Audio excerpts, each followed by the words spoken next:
you can pretty much withstand a lot of things. And it's almost like failure does callous you to a degree. Once you do it a few times, it's not that big a deal. And so at this point in my life, the things that I'm more fearful of, other than rejection or being laughed at, is, or failing for that matter, is the fear of not trying something that I wanted to do, and the fear of regret.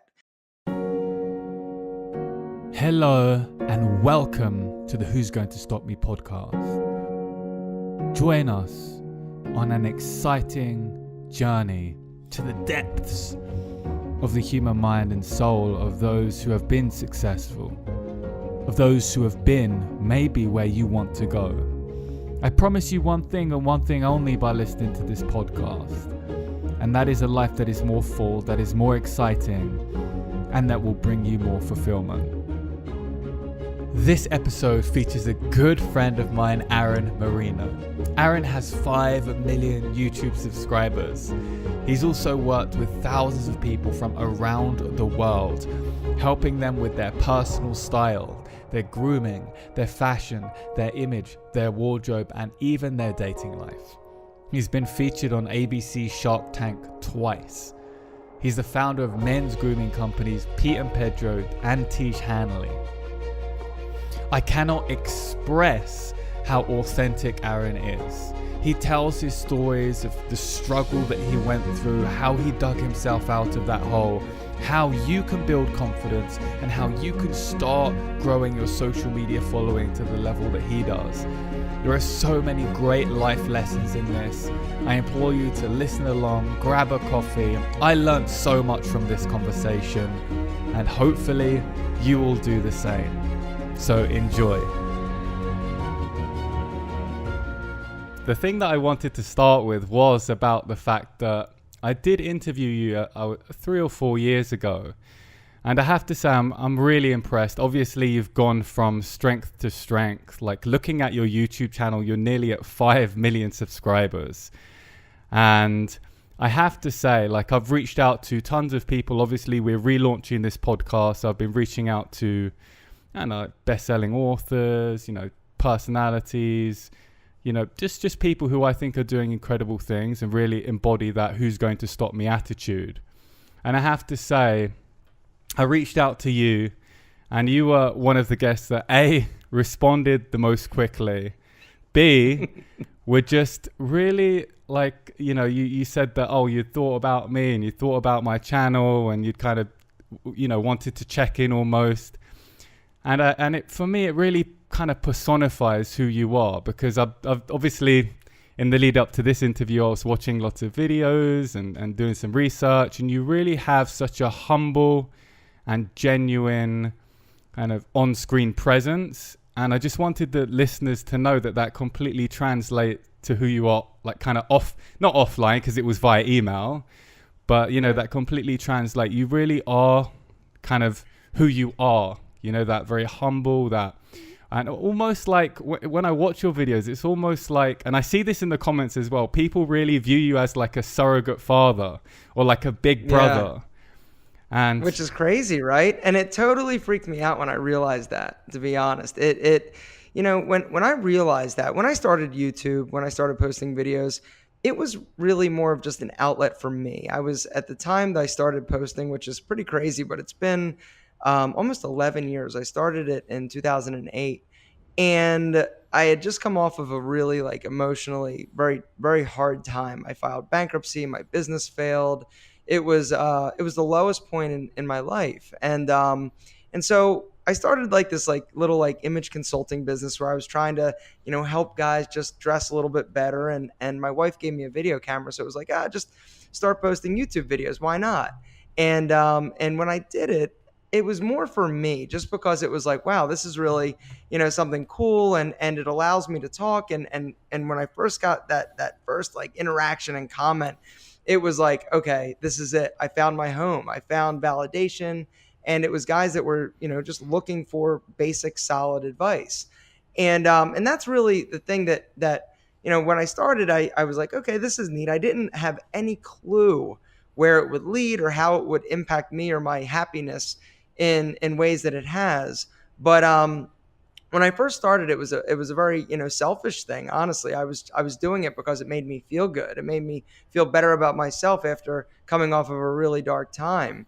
And so, I don't, I'm sorry for this rambling a little bit, but no, it's turned into something that kind of freaks me out. It doesn't freak me out anymore, but YouTube has made me be a better person. And the reason I say that is because, not that I was a bad guy before, but now realizing that I have all these guys that are looking up to me or looking towards me for some type of not moral compass, but just, hey, I know that they look up to me, some of these guys, and I never want to be that guy that says one thing and does another, or I just never want to let anybody down. And so it's really impacted me in a very, very profound way. And so it's been amazing and a little bit scary, but yeah, it's the responsibility I feel is tremendous. Like, oh my god, I was about to quote Spider-Man there, saying with great power comes great responsibility, but yeah, that's so cliche. Perfect. Yeah, perfect. And yeah, I mean, it's you definitely kind of embody that, like, kind of in your videos, and that kind of strong moral, everything you say to me really resonates. Like, you seem like you have really great integrity, and I really feel that's genuine from you. Would you say that's one of the secrets to your success, of having grown so much, that there is this genuineness and honesty and humbleness that's kind of integrated into all your businesses? Yeah. I guess that's a really hard question for you to answer. Yeah, but how do I? Yes, it's because I'm so humble that it's kind of a loaded question, Michael. But no, I honestly think that when I first started, I'll take this back to the early days of YouTube to sort of go through this. When I first started on YouTube, it was a different world, right?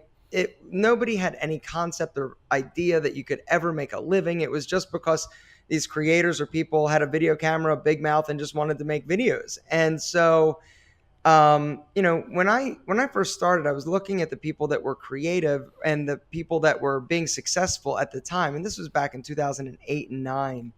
And the people that were thriving were people that were either like playing characters or being very crude and outlandish and over the top with things that they said. And I thought that that's what I needed to do. And so I started going a little bit edgier. Edgy is probably the wrong word. Probably ignorant would be the appropriate word now, looking back.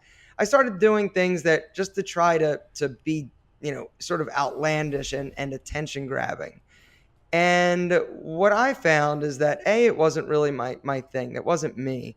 And when I sort of dropped the shit and just started being honest and me, that's when things started to really take off. And the other thing, I guess one of the reasons why I feel like I've been successful is because I'm willing to go places and talk about things and show emotion and sort of go into some dark places in order to hopefully shed some light or help just, a few people out there. Just talking about my experience. And I think one of the valuable things of me being older now that I'm doing this is that I do have a lot of life experience and businesses experience. And basically I've lived a few lifetimes prior to starting YouTube. And so this is coming at the appropriate time. Like I joke with people that if I was young and this was all happening now without the experience or sort of being the places that I've been emotionally, I'd probably be dead now. I mean, because like, I don't think I could handle the money. I don't think I could handle the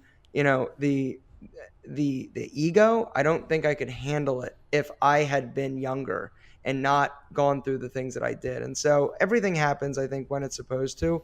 But yeah, I mean, just that's probably, I would say, one of the reasons why I think I've been somewhat successful is that I am honest and I don't blow smoke up people's butts too often. just my own. Awesome. I would love, like, one of the videos I did watch today was a video about, I guess, the early struggle, and it's entitled My Darkest Days. And this is, out of like kind of the creators that I've seen on YouTube, this is one of the most inspiring videos I think I've ever seen. Where you talk about the exact journey that you went through prior to YouTube. And you talk about your dream was to set up a fitness center, if I'm right, or a gym or something, a gym. Yep. I think there's going to be listeners who are maybe in a similar place. They've had some ups and their downs, and maybe if you could just retell some of the really like kind of important struggles that you've been through, it might inspire them. So I'd love it if you could maybe tell us like a little bit about AlphaM before he became like AlphaM, right? Before he became AlphaM. Yes, it started when I was 12 years old, honestly. For my entire life, all I wanted to do was open a fitness center. That was, in my opinion and my mind, the only thing that was going to mean happiness and success to me. And it all started when I was 12 years old. I had some abusive stepfathers, and I didn't have a very happy home life. But my mom gave me a fitness membership when I was 12. And this is the one gift that truly changed my life more than anything. And the second thing was a video camera that my wife gave me that encouraged me to start, making videos. But this fitness membership, when I went to the gym, regardless of how crappy my home life was or how emotionally sort of beaten down I was due to, stepfathers that were not exactly kind. When I went to the gym and I started taking care of myself and lifting weights, it did something for my self-esteem that I don't think anything else, especially not at that time, could have done.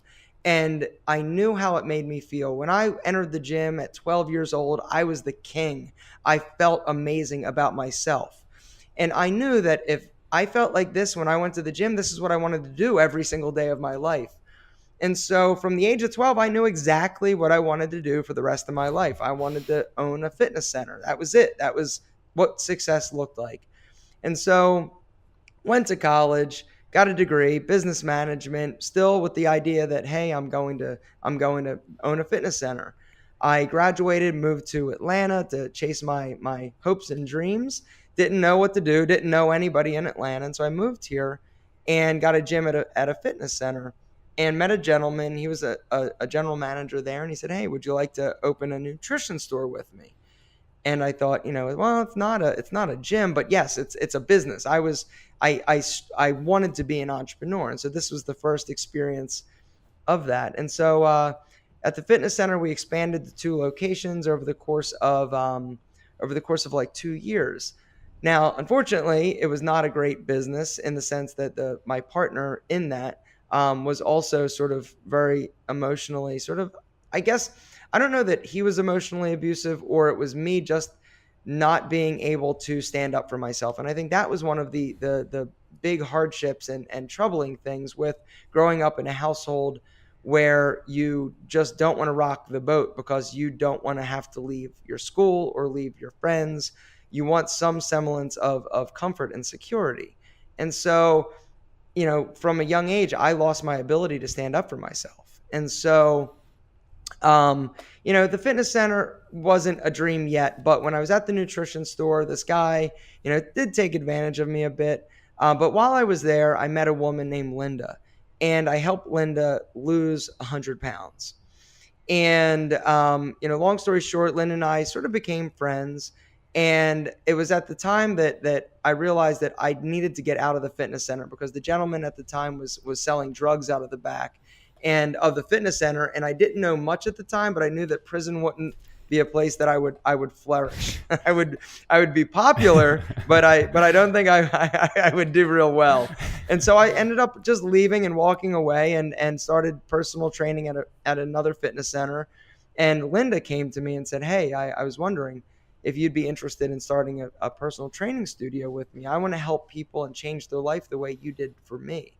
And I was, this was it. This was, of course, I want to do this. And so we signed the lease. It should have been an omen on September 11th, as in like the September 11th, the planes into the World Trade Center date.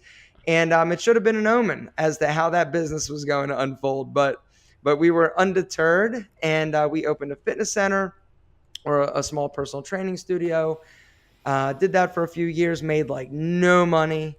I was working like 70, 80 hours a week, but I was happy. I was living my dream. I was making like $24,000 a year. I was happy. It didn't matter because I finally had what I was seeking. And we had this idea, this great idea. Hey, we're going to expand. We're going to start this group fitness facility. And the name was Move It. It was for parents and kids. It was group classes. It was an amazing idea, and it was going to be franchised, and this is what the ultimate dream and goal was going to be. And so, long story short, we ended up having to raise some money in order to do this. And one of our investors ended up not it was, long story short, got into some legal issues. He and my business partner started fighting. Attorneys got involved. At the time, my business partner and I had a lot of debt. We had like $500,000 worth of debt between the two of us. And we had to come to the realization that we're either going to continue to fight or we need to just pack it up. And it was the hardest decision we ever had to make. And we ended up closing the business, filing for bankruptcy. And at the time, I was driving a beer cart on a golf course just to make ends meet, put gas in my car, and give my wife a little bit of money for bills. Or she was my then girlfriend. And the hardest part about the whole thing, it wasn't about the business closing. It wasn't about being financially ruined. The hardest part for me was not knowing what plan B was. The type of person I am, I go all in all the time, 100%. I never think about another option of this not working. I never had a safety net. I never imagined or envisioned a life without fitness or a fitness center in it. And so this was the hardest point for me, was not knowing what that next step was. The other hard aspect to this, and something that was equally devastating for me, is this woman Linda. Her and I were business partners and doing this fitness center, personal training studio, and this group fitness facility for probably about 4 years, 5 years. And actually, come to think of it now, it's probably more like 6 years. And her and I were super close. She was a little bit older than I was, but we became best friends. And she would have taken a bullet for me, and I would have taken one for her. And it was so emotionally devastating, the failure of this business for her, that she stopped talking to me. And to this day, she won't have anything to do with me. She doesn't want to talk to me. And that's the thing that I still reflect on, I still think about. And every once in a while I'll shoot her an email. She doesn't respond. I'll call her. She doesn't respond. And that's the hardest thing, is that I had somebody that I loved so tremendously much and was such good friends, that now she won't return my calls. And that was the hard part of it. And not knowing where to go next, those were two incredibly devastating things. And so that's kind of the story. Wow. Damn, even hearing that, like, it gets me emotional, because I can tell sort of how how kind of pivotal those moments were, and how sad you are about, like, kind of losing that contact with Linda. And despite that, I mean, all the other troubles you went through, the debt and everything else, I mean, that's insane to think about. So I guess the next question is, how did you dig yourself out of that hole? Like, in terms of not necessarily the actual logistics, but more like on an emotional level. Like, what did you do to kind of build your confidence again? It was one of those things where it was a very slow process or evolution. I remember, I was driving the beer cart, and when we ended up filing bankruptcy, it was like a weight was lifted from me.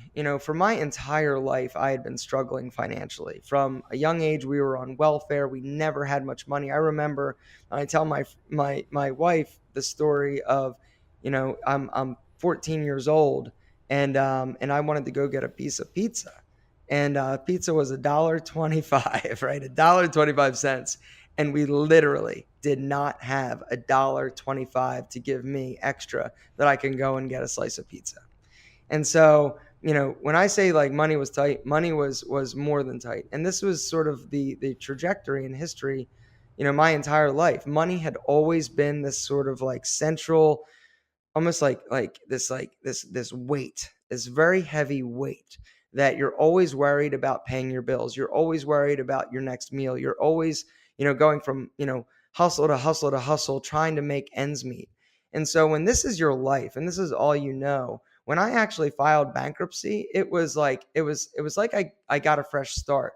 I wasn't making much money. I was doing some personal training on the side, and then I was starting to try to do my image consulting because I thought, okay, what can I do that's going to make a little bit of money that doesn't require me to have any capital? And so, at the time, back in the day, this was back in 2006 when I started the image consulting firm. I was like, okay, what can I do? I can make a website. So I got a friend to make me a website. I started, learning how to advertise on Google AdWords. This was back in the day of when you could actually advertise on Google AdWords and not have to spend $100 per click per keyword. And so it was something where, hey, let me just put a website up there. This will kind of be my like side hustle while I'm personal training, and slowly but surely it was like, oh, this is kind of working, and I was enjoying it. I was feeling good because I was helping. And I think ultimately, when I look back at all of the things that I have done over the years, all of the things I've wanted to do, it all sort of centralizes around helping people. And this is what ultimately, at the end of the day, now at 42 years old, I truly can say that for me, success and happiness looks like helping people. I feel good. I feel happy. I feel accomplished when I do things for other people and when I make a difference. And so, I've never been motivated by money ever. It's never been, even though money was always a centralized sort of a focus, just because I needed to put food on the table. It's never been. I've never done things for money. It's always been because I've wanted to, or I've been passionate about something. And so even now, money is not an issue and money's not a problem. It's still not about the money. It's about making a difference, being happy. And for me, happiness truly looks like helping people. And so, yeah, I'm a lucky guy.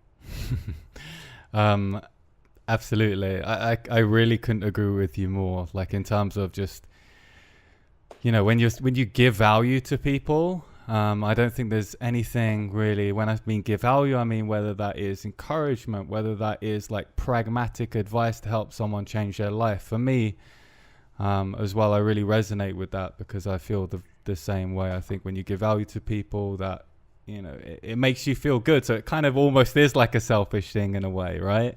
There's a for everybody listening, there's an incredible documentary called Happy.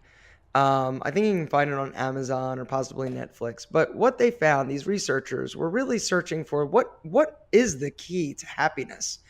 And and what they found is they visited all these people, all these villages, they did all sorts of research and visited these communities and people that live for a super long time. And what they found is that the only thing they basically found that happiness, everybody has like a happiness threshold. It's almost like a tolerance. Like when you start drinking alcohol, everybody has like that tolerance. The only thing that will truly change that tolerance or threshold is helping people. That endorphin sort of like dopamine hit that you get from helping, more than antidepressants, to be completely honest. What they found is that when things when and I'm butchering this, so definitely go watch it as opposed to listening to me explain it. But what they basically found is that you've got this happiness threshold, and something great can happen. You could win $1 million, and all of a sudden you get really happy, but then you come back down to your sort of normal level. Something really bad could happen. Your mother could pass away, and you go down, but then fairly quickly you come back to that threshold. They said the only way truly to raise that threshold of happiness is to help other people, and it's something that I've realized is absolutely accurate and true, and definitely should give it a try for everybody out there. Help somebody. It feels amazing. Yeah. It's selfish, because then that's the crazy thing, is that when you help somebody, whether or not it's opening the door for somebody, or offering somebody your seat, or giving them a ride when their car breaks down, it's something that it's selfish almost, because yes, you're doing something kind, but the feeling that you get and the reward that you get from doing that is so amazing, and feels so good, that why wouldn't you do that as much as you can? Absolutely. And as you said, it doesn't have to be this huge big thing. I know you do really big things for people, and I've been watching your AlphaM kind of makeover series where you actually like change people's lives. But in the instance of helping people, for the people listening, it doesn't have to be a huge thing. So one thing I like to do is, it's really simple and it sounds kind of stupid, but when you go into like a Starbucks or you go into like a coffee shop, it's just like genuinely asking the barista like how they're doing, just like spreading a bit of positivity in that way and making them feel good about themselves. I find like even little things like that can make a huge difference. Absolutely. Just connecting with people, and just, the simple act of asking somebody how their day is. Watch their face. Like when you're checking out, and it's not the people that you know, it's the people that you don't know. It's the people that, you have no necessary quote unquote reason to engage with them. You're only going to be around them for a moment, but just that little connection is so incredibly powerful. The person checking you out at the grocery store, the barista, like you mentioned, like just anybody that you come in contact with, just take a moment. And I think that's one of the issues that we get into now with social media. Everything is so fast. We're always on the run. We're always on the go. We don't take time for people like we used to. And it's, it's something that I definitely feel like we should definitely sort of slow down a little bit and just make time for people and connect where you can. Right. 100% agree. I'm going to take a bit of a sidestep here. Because there's something. No, it's a good thing. It's a good thing. Don't worry. I watched your pitch on Shark Tank, the second one, not the first one. Okay, yeah, the second one's better. The better one, from what I heard in the second one, anyway. And I was super impressed. I mean, like, if I wasn't impressed enough with you already, with 5 million subscribers, all these different businesses, I was so impressed with the way you handled yourself in front of the investors and how you pitched yourself. So I really wanted to kind of decode this, right, and understand, I guess, two-part question. Where does that confidence come from? Like, how can an average Joe replicate that? And also your ability to speak and engage and present. Like, do you have any tips around that? So that was kind of my question there. All right. So the secret, everybody's like, oh, weren't you nervous? Oh my gosh. I was practically crapping my pants both times. It was horrible. But I think one of the big, and probably one of the most valuable tips I can give you is I use visualization. Something, with Shark Tank, the amount of times that I practiced that pitch, I mean, it would number in the thousands. And it's about immersing yourself and just visualizing, yourself doing it. And it was just something where it's a muscle that you just need to work, and eventually you'll get better at it. In terms of the confidence, it really, in my opinion, boils down to, just doing little things and being successful at little small things. And you string enough of these little small things together, you feel good about yourself. Like I said, back in the day, it wasn't until I guess I was in my middle 20s that I decided that I was tired of not being able to stand up for myself. And every time I had any sort of confrontation, I would literally almost get sick. The adrenaline would just course through my body. I would get nervous, almost feeling like I wanted to pass out at any type of confrontation. This could be on the phone with a telemarketer. This could be, somebody in person that has done me wrong. And so what I did was I actually went to therapy for a few months. It was, I think, like six months. I've been to therapy. I've utilized therapy and a counselor 3 different times in my life. My mom had me going to a counselor when I was like 3 years old. Like I said, we were on welfare. She was kind of like a hippie. And so she, the part of the welfare program was, hey, they do have, counselors for kids of divorce to go and talk to. And so she utilized that. So at 3 years old, I got comfortable talking about, myself and my problems to somebody else. In college, I was very much struggling with anger towards my mother. I was very angry, very upset that I felt like she drugged me through these really crappy situations, and stepfathers. And so I went to therapy in college. It was free. And then I got out of college. I was working at that nutrition store, and I thought, this is insane. I got to do something about this. And so I went to a therapist, and ended up deciding that I just wanted to be happy, and figured out, ways and tools to sort of overcome that the lack of being able to stand up for yourself. And so it's crazy, but the first time you do it, it's super hard, but then afterwards it feels incredible. And the next time it gets a little easier, and a little easier, and the next time a little easier. And the more you do it, the more you practice, the better at it you get. It's like everything. And so for me, confidence truly comes from feeling like you are giving value to the world, helping other people, and just being prepared. I mean, going into Shark Tank, I was prepared. And so, I don't get rattled that easily by people. They don't intimidate me in that regard. At the time, as soon as I had $5,000 in my bank account, I had fuck you money as far as I was concerned. I was like, that was it, right? I'm like, so, hey, if I got $5,000, I can pay my bills. You don't scare me. I don't have to worry about money. And honestly, I know this is a little bit off topic, but what happened, and it was that $5,000, it was a magical moment in my life, because for the first time in my life, I realized I didn't think about money during the entire day. Like, I went an entire day without thinking about money and how I was going to pay my bills. And the next day, same thing happened. And I realized that $5,000, not being stressed out about money, was one of the most freeing things for me, because now all that energy, all that brainwidth and power that I was focused in worrying about money my entire life, now was free to do something else. And what was I going to do? It allowed me to be more creative, more passionate, more engaging, more empathetic. And so that was like a big paradigm shift in my life, was that $5,000. But in terms of like actionable steps that people can do, it's like I said, it's about practicing. If you've got a big event, you've got a date, the more you do it, the more you get out there, the more you put yourself outside of your comfort zone and realize that the world isn't going to end, and that people aren't as critical as you think they are. Because I think, honestly, that's part of it, right? I think people fail to do the things that they want to do because they're fearful of what other people will say to them.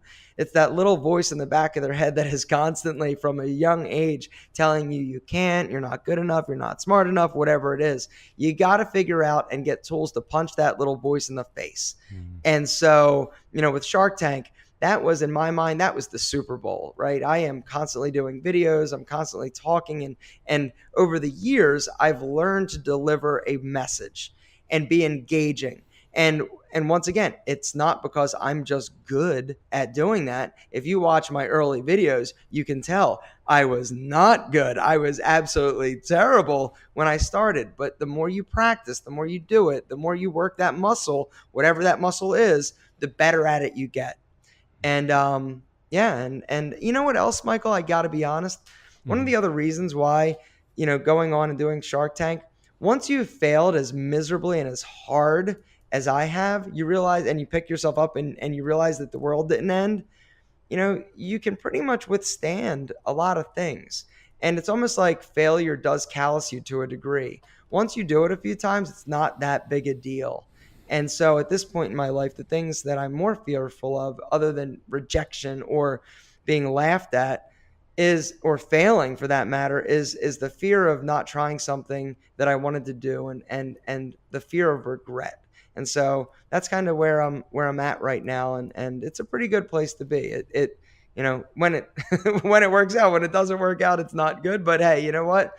At least I tried it, and hopefully I learned from my mistakes. So I don't know that answered your question at all. I think I talked in a circle, Michael. No, but hopefully that was there's great. Some value there. There was so much value there. There was so much value. Like, okay, practice, good. Prepare. If you fail, keep going. Failure is part of the process.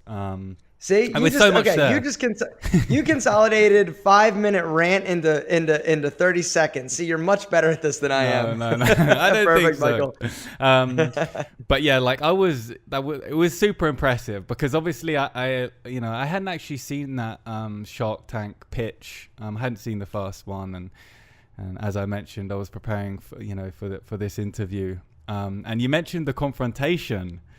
But I thought you were incredible in the way that I think if that was the Super Bowl for you, you knocked out the park. I don't watch American football, but I don't know I don't know the term, but you absolutely destroyed it and killed that. Because there was that one moment where, again, I don't know the names of each of the sharks, investors, the sharks. No, that was when it was like, no, Barbara, and no, you got to stand up for yourself, right? In life, you have got to stand up for yourself and take care of yourself. And that is one of those things where people, I think, just are so fearful of that confrontation and not taking care of themselves. I mean, you got to take care of yourself. And this includes not only physically, but emotionally, spiritually, and when you're in situations that are tough and hard. And Shark Tank, it was amazing. And the other thing is, Michael, I know what they're looking for. I knew that, okay, this is Shark Tank. This is a television show. And so if this is what they want somebody who is coming in there and not going to take, no for an answer and not going to be pushed around or cry.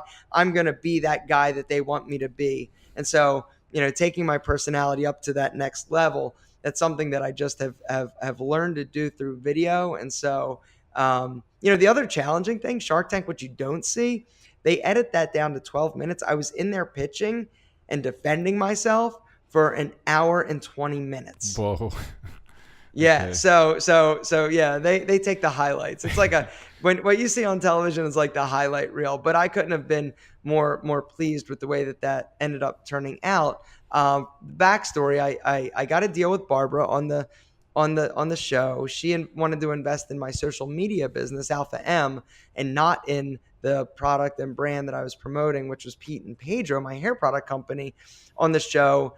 And that's, I needed help with Pete and Pedro. And so I took a deal, I got done, I started thinking about it, and it was like, wait a second, I don't need her help with this. And at the end of the day, I felt like my reputation and my credibility would be affected if I had an investor in my social media business. And so I ended up, respectfully declining. But the interesting thing and the cool thing is that I've got the offer letter on my shelf in my office. And whenever people come over, they'll be like, "Oh, Shark Tank," because I've got like this one shelf with like Shark Tank memorabilia. I've got like Pete and Pedro products that were actually on the show, and little shark figurines. And I've got that letter or the envelope, and I show people. I'm like, "Hey, look, this is from Barbara. I've got her card. I've actually got her phone number and email address. I don't use it, but it's still kind of cool, and that's pretty neat." What a story! What a story! It was a great story. It was a great story. And I agree with you. And even during the pitch, I think you call yourself you say I'm a savage on social media. Well, okay, that's confidence for you.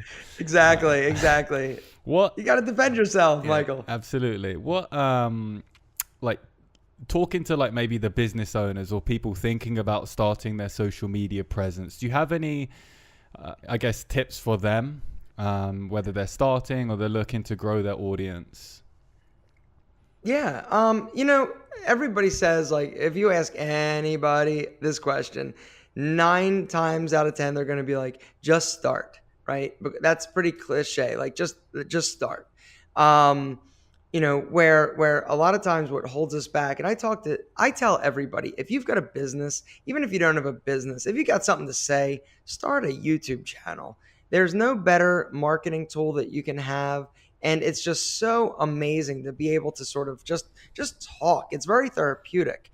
And so for the business owner, I would echo the sentiment of just start.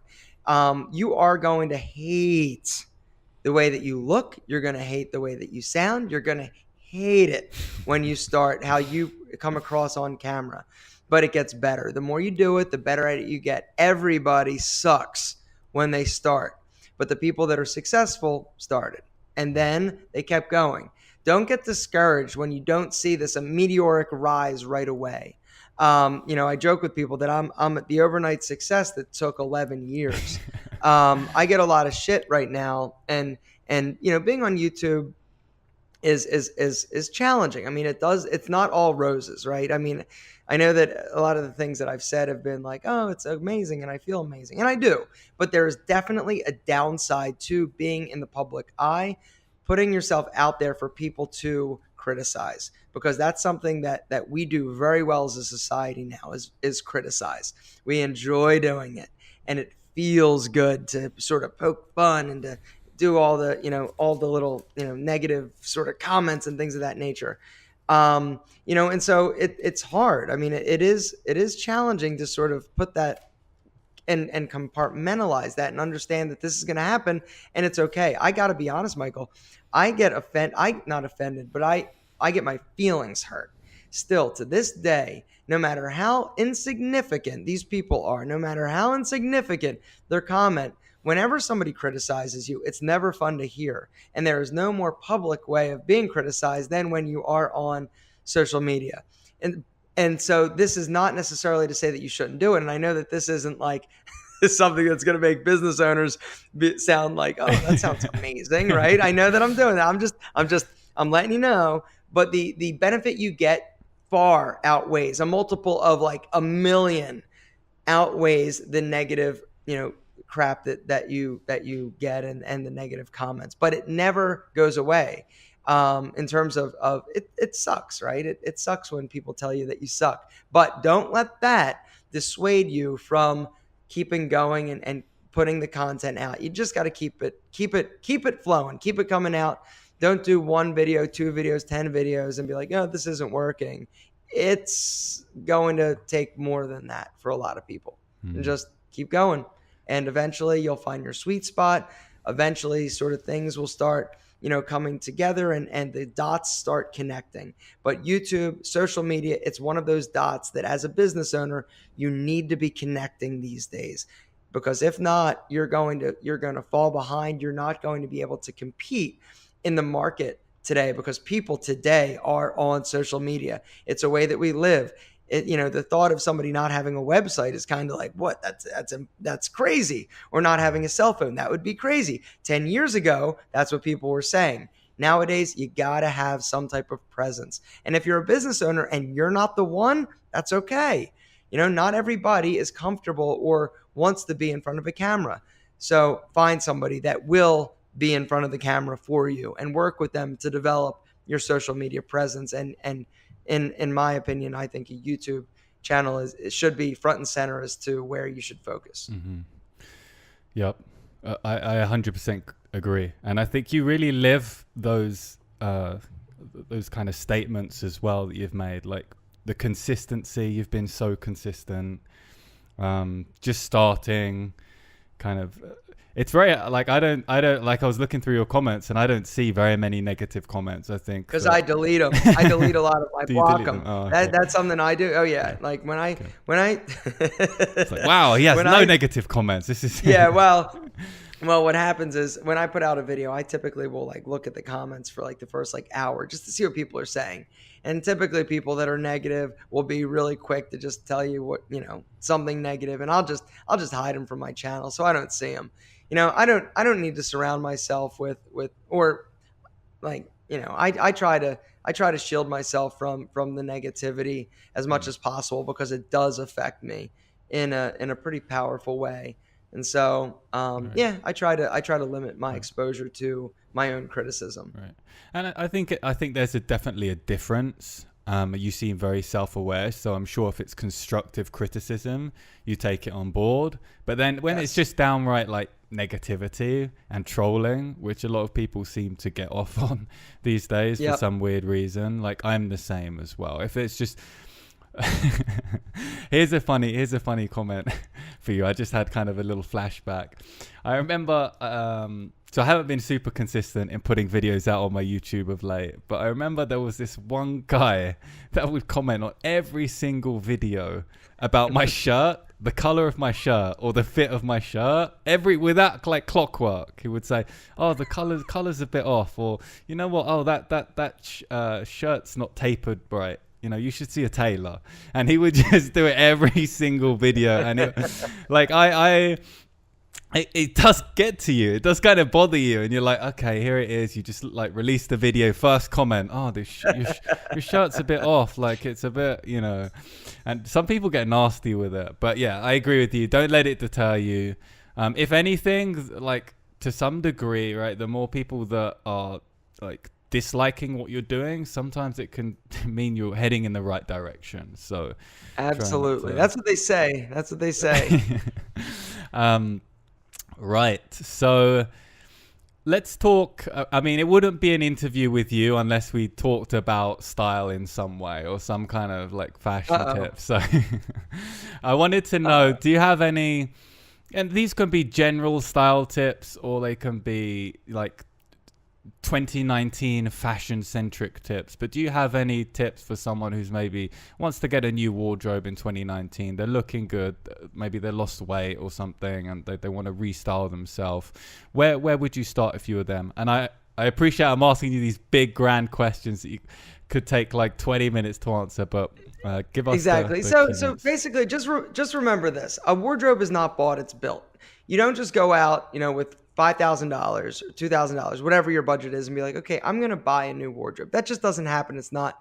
It's not smart to do that. And so basically, what I would do is start with your own wardrobe and really, declutter it. Take out and throw out everything that you not throw out, but get a trash bag, grab it. If it doesn't fit, you don't like it, you don't wear it, go in your drawers, because we as men tend to have a hard time letting go and relinquishing old clothes. And so get honest, declutter your current closet, and really take an analysis and look and see what you have. The clothes that you don't have, go donate them to charity. Once again, boom, we're going to check something off for feeling good because you did something for somebody else. Somebody else is going to get a lot of benefit from those old clothes. And once you have a foundation of, okay, you're typically going to need specific items. A wardrobe, what I typically find when I used to do the image consulting, usually people would be proficient in like one category or style of dress. Like, okay, you're good on work, right? You've got your chinos, you've got your shirts, you've got it down. But typically, they're not going to be as proficient when it comes to casual clothes. And so focus on the things that you're deficient in. Um, you know, of course, the generic answer, and it's generic because it is so true. Grabbing, number one, a great pair of jeans or denim will change your life. Go into the store. The crazy thing is that a lot of guys, if they're not wearing jeans that fit them properly, don't understand that slim fit or tapered or tailored jeans are actually not going to be uncomfortable. They're going to be amazingly comfortable. They're just going to fit your body. A lot of denim now has a lot of stretch in it, and so they're going to be almost like feeling like you're wearing, workout pants. Go into a store and grab a sales associate and ask them, say, look, I need new jeans. And they're going to be able to walk you through the various fits, try the different options. A great pair of boots is, in my opinion, one of the great style options and go-tos for me. Just because whenever I wear a pair of boots, whether or not it's a pair of Chelsea boots, a pair of Chukkas, I feel like a badass. They make me feel more confident. And if you're a short guy like me, giving a little bit of heel, getting a little extra height is definitely not a bad thing. And then look for some basic items, some well-tailored or fitted, pocket t-shirts, just the classic items. Start there, expand. A leather jacket, in my opinion, a lightweight bomber jacket or motorcycle jacket or biker jacket, that also is one of my go-tos. If you see me 9 times out of 10, you're going to see me wearing a pair of boots, jeans, t-shirt, and a leather jacket. Right there. 4 simple pieces that are just, they just work, and you feel like a badass when you're wearing it. And so that's my style advice, Michael. Boom. Boots, jeans, t-shirt, leather jacket. Boom. Boom. And declutter your wardrobe. Yeah. Oh, and so here, one other tip for you, Michael. Okay.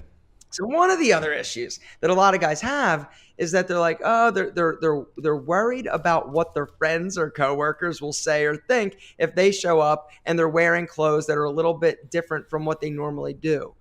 And so what I recommend is start with the shoes. You don't necessarily need to change everything. If you're somebody who's worried about being, picked at or made fun of or questioned because you're trying something different, start with one item and wear that for a week. And then the next item, or next week, add another item. So maybe you went with a new pair of, cool, like, lace up wingtip brogues or something, or double monk straps, or those boots, right? But keep it with your old wardrobe.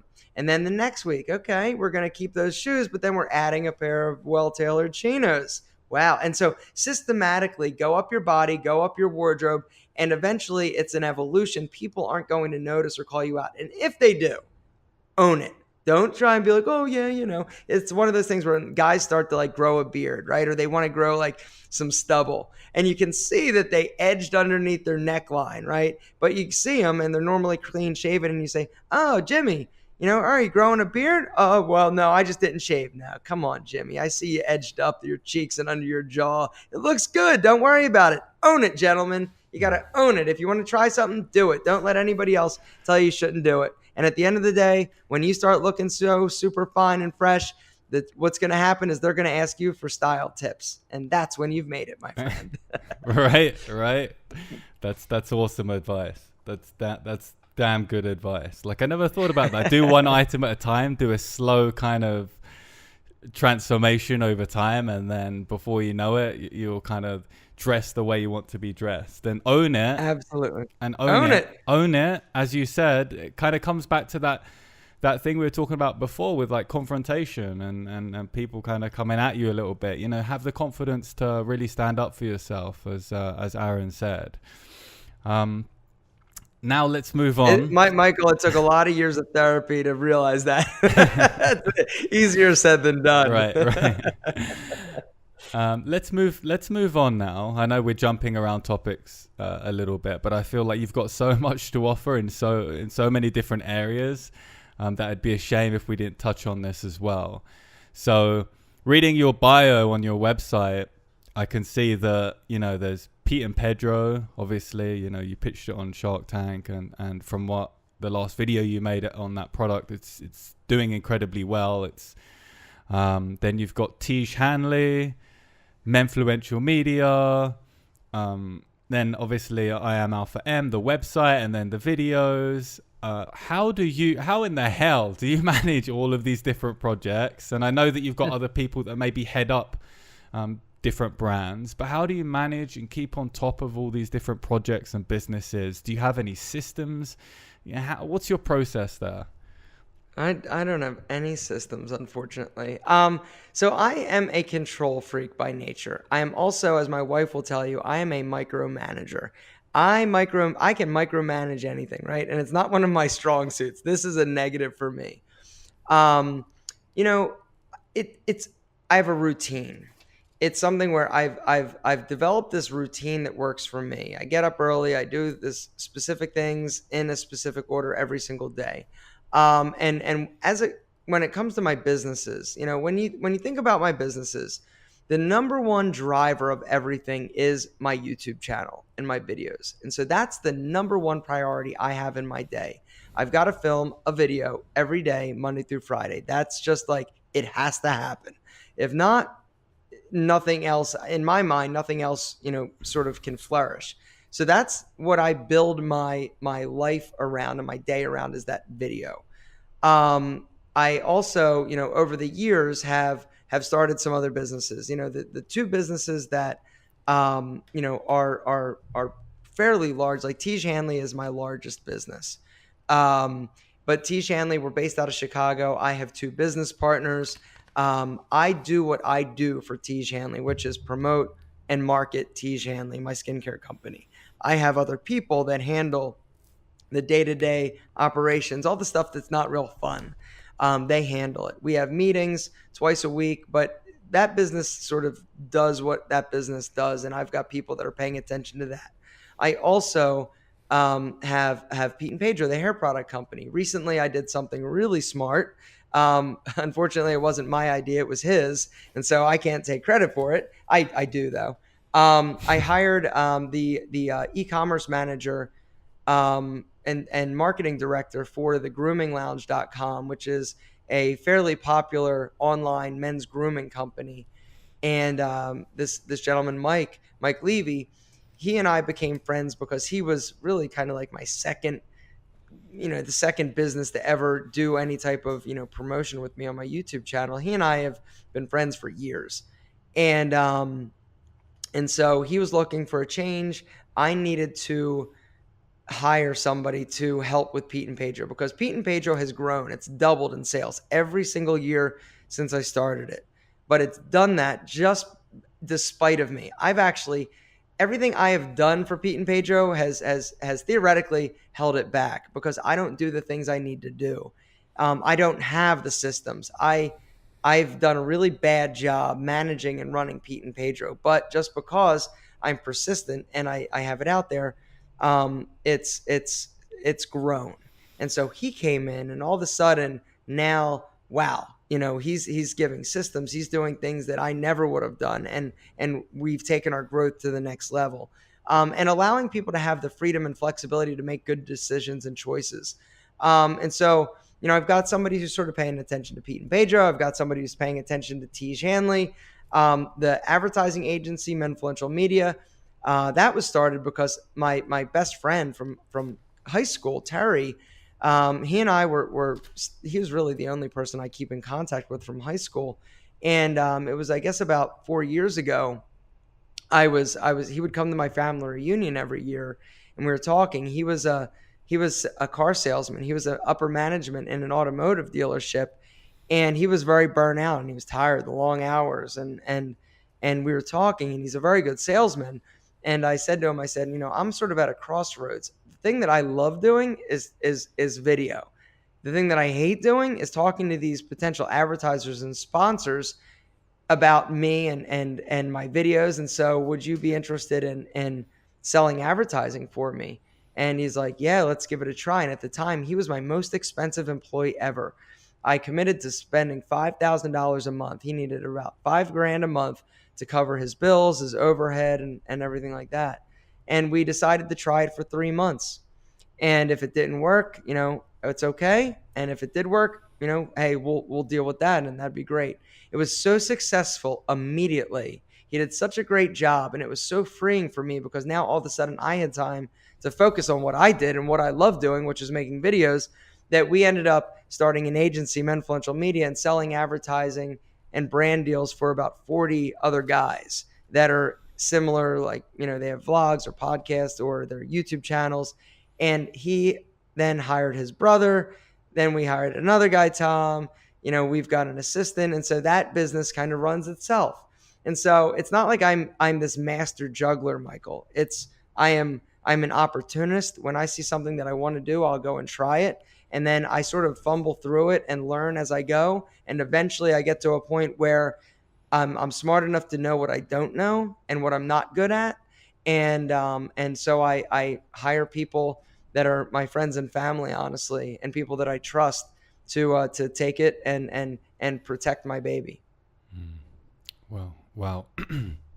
Yeah. So it sounds like to me, you partnering with the right kind of people, which as you said, you trust them and they've got the right kind of complementary skills, so you can really focus on what you're brilliant at is the real important thing you've done there. So I guess that's the system in itself, right? Yeah, it is the system, because I am really bad at a lot of things, but I'm really good at certain ones. And so figuring out, as an entrepreneur, figuring out how you can do what you're really good at and what you love doing, and what other people, and then offload and let other people handle the things that you can't. Now, truth is that when you're an entrepreneur, when you're starting, you're going to do everything. You're going to do the things that suck. You're going to do the things that you love doing. But at the end of the day, being an entrepreneur, it's such a rush. It's a thrill. It's exciting. It's heartbreaking. It takes a different type of stomach. It's sleepless nights and long, super horrible hours and all that good stuff and bad stuff. But at the end of the day, if you're an entrepreneur and it's in your veins and in your blood, you're going to do whatever it takes. And eventually you get smart enough and you get, stable enough that you're able to, hire somebody. One of the biggest mistakes and reasons why a lot of entrepreneurs fail is that they don't realize that they don't need a lot of things, or they think they need things that they just want. And so they'll outlay a lot of cash, or they'll get too deep in terms of debt or overhead too early on.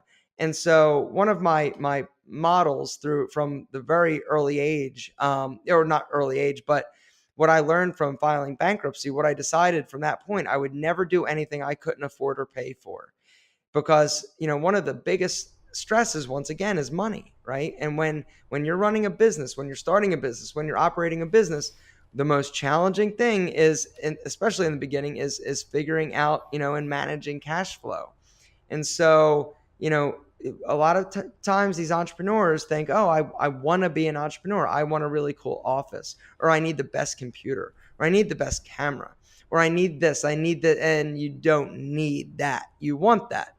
And, I say keep your overhead as low as possible, expand and spend the money when you have it. If you need to go in debt, only do it because you've got a plan on how you're going to utilize that capital in order to grow your business and prosper. Because taking money that you don't need is a trap, and it's very detrimental to the future and the growth of your business, if I'm being honest. Very good advice. Very, very good advice, particularly for those, the people that are just starting out. And as you said, they think they need the fancy camera to start a YouTube channel. They think they need fancy equipment when you really don't need that. Just bootstrap it, start it small, start building momentum, and then move from there. When we started Tiege Hanley, like, that's the thing. Like, Tiege Hanley, that business is a unicorn, because a lot of times, you see these subscription service businesses or these new tech startups, and they are really heavily leveraged through outside investment and funding, and then Series A and Series B, and we started that business with $175,000, and we haven't taken any outside funding. We're super profitable, and that business is a big business, and it continues to grow. And so you can do it without the money, but you just need to you need to just really focus and not fall into the trap of overspending for things that you want versus need. Last question from me. Thank you very, very much for your time and opening up. You've done so many things. You've got the YouTube channel hitting 5 million subscribers very, very soon. I think hopefully over the next few days. You've got months. The various. It'll be a month, Michael. But thank you. I don't know. To me, it feels like it's going to be tomorrow. But maybe a month. But you're going from strength to strength here. So what does the future hold for you? Is there any big goals that you haven't accomplished, or is there anything you're like, what, I'd really like to do that? Give us a glimpse maybe of what you're thinking. My future looks like this. Right now, I am going to, and that's I never had a 5-year plan. 5-year plans have never worked out for me. I always just kind of look at it like this. There's some things that I want to do, and at the end of the day, in the future, I want to be happy. And so it will make me happy in the future, the next, say 12 months, if my business, Tiege Hanley, continues to grow, my YouTube channel, I don't screw too much up.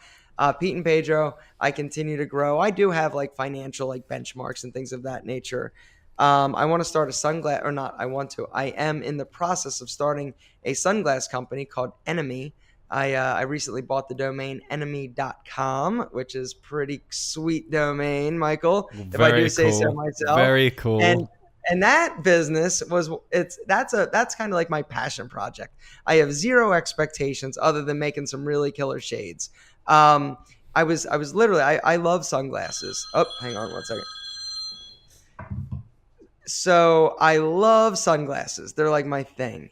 And when I'm in, my business, Tiege Hanley, is based out of Chicago, Illinois. And so up in Chicago, it's right by the sunglass store. I've become friendly with the owner. It's a high-end sunglass store. And in the window, he has this sign that says, "Good is the enemy of great." It's a saying. I've heard it before, but I saw that word enemy and I thought, man, that's a really cool name. And then it was on a sunglass store. I'm like, that would be a really cool name for a sunglass brand. And so I went back to my room. It was right before my meeting. And, instead of getting ready, I'm sitting there on Google trying to search to see, okay, there's got to be a sunglass company called Enemy. It's such a cool name for a sunglass company. Long story short, there wasn't. I go to Google, or I go to GoDaddy, and I said enemyshades.com. It was available. EnemySunglasses.com. It was available. I'm like, that's it. I'm going to try this. I called my buddy who's really good at branding and sourcing. I said, yo, John, I got the best name for a sunglass company. Do you want to start a business with me? He said, what's the name? I told him, I said, it's Enemy. He said, absolutely, let's do it. And so for the last, I guess it's been 4 months, we've been working and developing, and we've designed, they're all custom, these sunglasses, super high-end premium sunglasses for a great price. And it's been a lot of fun. And I'm itching. I'm antsy to start promoting them and selling them, and that should be in the beginning of May that we finally get our order. So that's something that I'm looking forward to. It's gonna be fun. Wow, dude, you're an absolute machine. Another brand. I know it's gonna kill it. I know you don't have. You said that it's a passion project, but I know it's gonna do well. Enemy.com. That's a great. Enemy.com. Yeah, I think brand. it's a great brand. It's kind of like a lifestyle brand that could potentially come out of it. I just love the name, and I just think I love sunglasses, and as an entrepreneur, if you do what you love, you can't go wrong. What a great sentence and sentiment to end this podcast. Thank you so much, Aaron. I know you're super busy. I appreciate your time so much. Never too busy for you, Michael. Never too busy for you. Thank you so much. You want to do this once a week? I just like talking to people. Be careful what you wish for. Exactly, right? Number two. Where can people find out about it? It's not hard to find you, right? But where can people find out about you? Sure. If you go to YouTube and type in AlphaM, you will find my YouTube channel. Or if you go to alpham.com, you can find it's sort of like a resume of all my businesses. All my entities are kind of just like housed right there. That's probably the easiest way. Perfect. Thank you very much, Aaron, and we will definitely hold you to that at some point in the future. More conversations. All right, conversations. A, B, exactly. Michael, thank you so much. You're a rock star. I appreciate the opportunity. Thanks, brother. Okay, take care. If you enjoyed this episode, please go over to iTunes, Google Play, or Spotify, subscribe to us.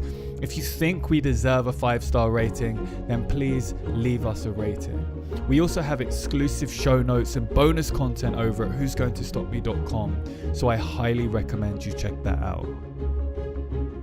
For daily lessons and nuggets of advice, please head over to our Instagram @StopMePodcast. Until next time.